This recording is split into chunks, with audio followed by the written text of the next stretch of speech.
मेरा बच्चा लोग बचने नहीं है, वो तस्मामरी पे नहीं है, वो पोस्टिंग पे नहीं है। ये इंशाल्लाह मैं खुद बखुद नाक मांगेगा। हुकूमत गद्दार है, हुकूमत पहला नंबर पाकिस्तान वाला गद्दार है। चलो चलो फॉलो में चलो।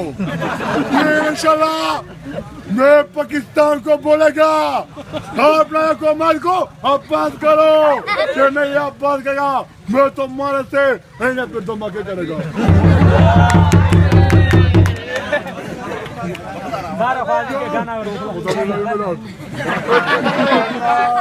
नसारा पहवाले से बनावट करते थे, रली भी करते थे।